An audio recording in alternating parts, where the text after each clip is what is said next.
বুধবার বিকেলে ৫টার দিকে চট্টগ্রামের হালিশহর পোর্ট কানেক্টিং সড়কে দ্রুতগতির প্রাইভেট কারের ধাক্কায় ঘটনাস্থলে প্রাণ যায় ওসমান গনি নামে এক সাইকেল আরোহীর।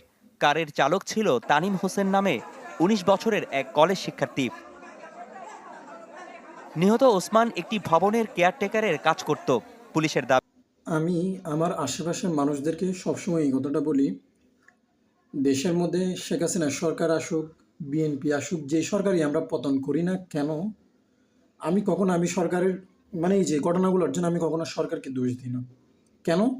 শেখ হাসিনার পতন আজকে অলমোস্ট 10 থেকে 11 মাস, ঠিক আছে?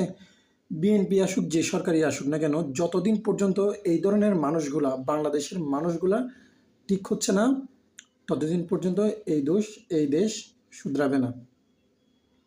আমি এই কথাটা আমার প্রত্যেকটা আশেপাশের মানুষদেরকে আমি বলি, এই ধরনের মানুষদের যতদিন পর্যন্ত বিচার হবে না, ততদিন পর্যন্ত বাংলাদেশ শুধরাবে না।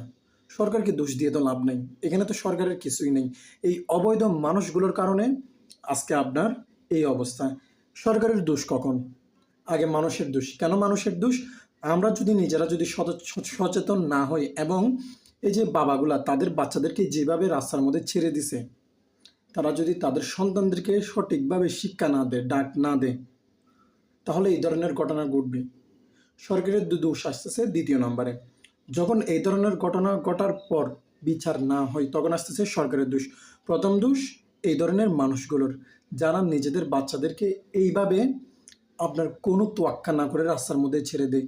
এর ফলে কোনো নিরীহ মানুষের, কোনো একজন মায়ের বুক যদি কালি হয়ে যায়, তাদের কিচ্ছু যায় আসে না। তাদের জন্য টাকাই সব কিছু। এই কথাটা আমি সব সময় বলি।